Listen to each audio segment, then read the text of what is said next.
सोमवार की प्रदोष पड़ती है तो शंकर भगवान कैलाश पर निवास करते हैं। हमारे यहाँ कहते हैं सोमवार की जो प्रदोष पड़ती है वो इच्छा पूर्ति करती है। मान लो आप प्रदोष का व्रत नहीं कर सकते, आप अगर व्रत नहीं कर सकते तो प्रदोष के दिन, प्रदोष काल में शाम का समय सूर्यास्त का कुछ पल, कुछ घड़ी के पहले से लेकर बाद तक का प्रदोष काल के अंतर्गत आप शंकर जी के मंदिर में जाकर 1 लोटा पानी, 5 बेलपत्र भी अगर समर्पित करते हैं तो संपूर्ण प्रदोष का फल आपके भाग्य में प्रबल हो जाए। एक निवेदन सभी श्रोता बहन भाइयों से, कथा आस्था चैनल पर जो सुन रहे हैं, फेसबुक यूट्यूब पर जो सुन रहे हैं और पंडाल में बैठकर जो सुन रहे हैं, जिस दिन दिल से हारो ना, थोड़ी तकलीफों में अगर घिर जाओ, तकलीफें आ जाए, कष्ट आ जाए, तकलीफें जिस दिन तुम्हारे भीतर बहुत ज्यादा मात्रा में आ जाए, उस दिन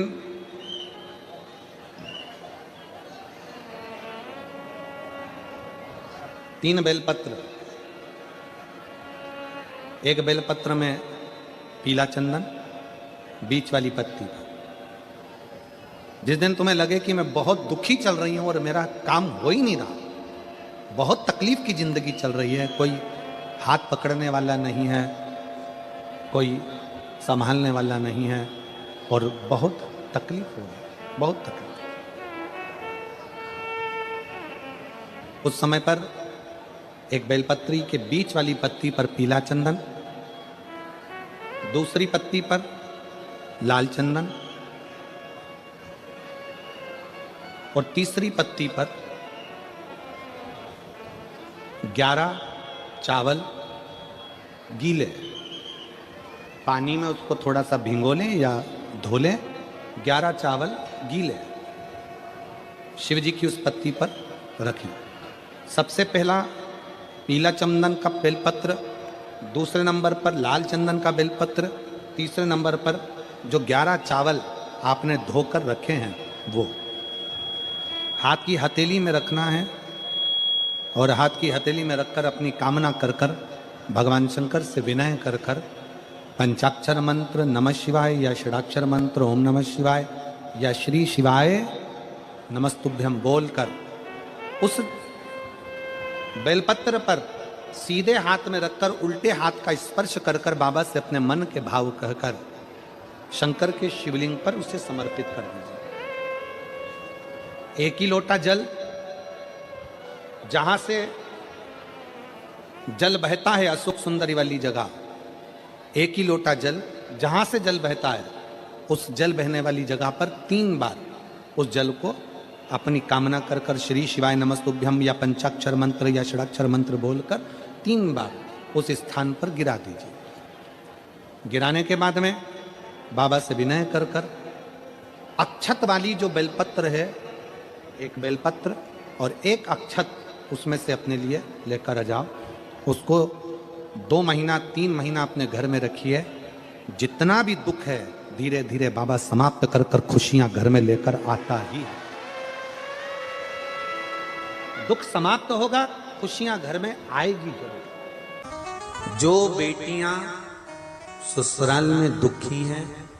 बहुत कष्ट में हैं, या आपस में सामंजस्य पति पत्नी का नहीं बन रहा है या कोई विवादित वाली बात है, तो निवेदन है तलाक पर बात को लेकर मत जाना। एक बार बाबा देवाधिदेव महादेव का एक भाव जरूर प्रकट करना। महाराज श्री अवधूतेश्वर महादेव का नाम लेते। कौन से महादेव? अवधूतेश्वर महादेव का नाम लेकर थोड़ी सी मूंग, हरी जो मूंग होती है, उस मूंग को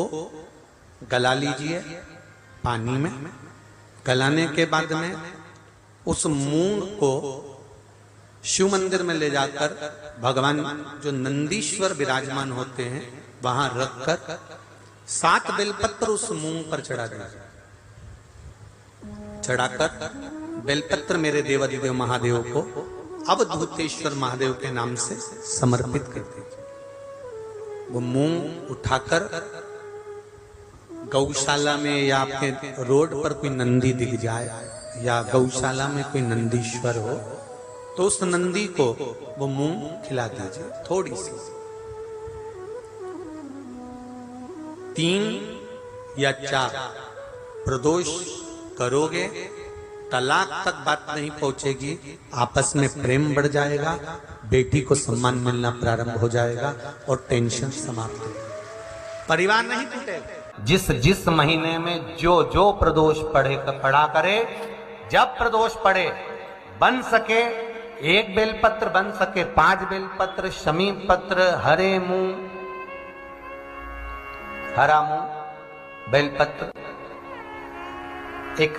कलश के अंदर थोड़ा सा पानी लेकर 1 बेलपत्र, हरा मूंग, शमी पत्र डालकर और उसमें थोड़ा सा गुड़ डालकर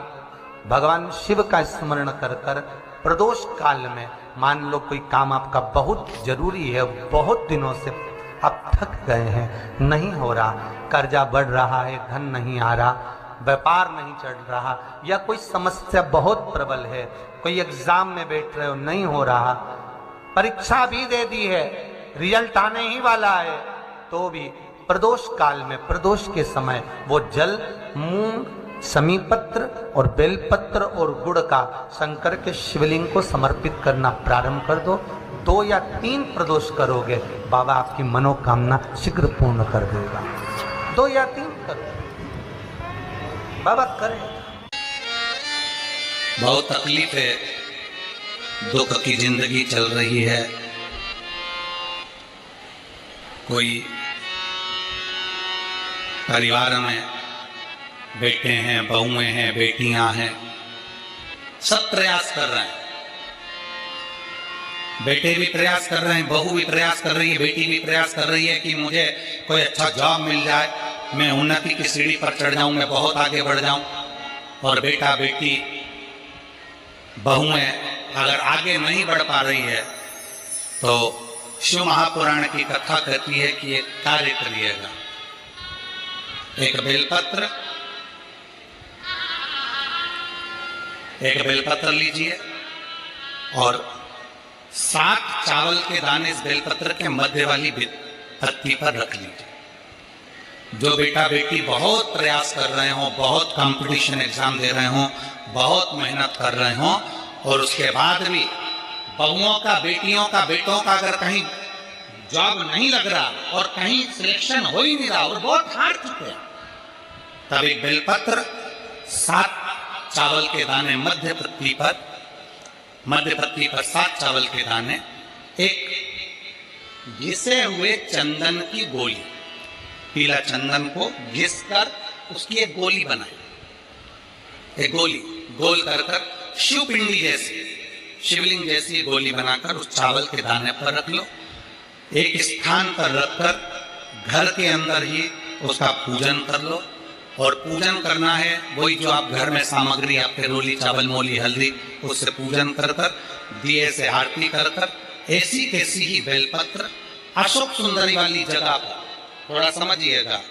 अशोक सुंदरी वाली जगह मतलब जहां से पानी बह रहा है उस और इस डंडी को रखना और ऐसी कैसी पत्ती अशोक सुंदरी वाली जगह पर रख दीजिए। ये किसी भी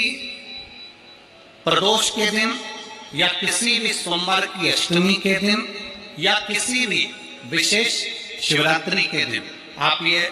एक बार केवल करना है और अपने मन की कामना कर कर उसको रखकर बाबा को घी का 2 दिया लगा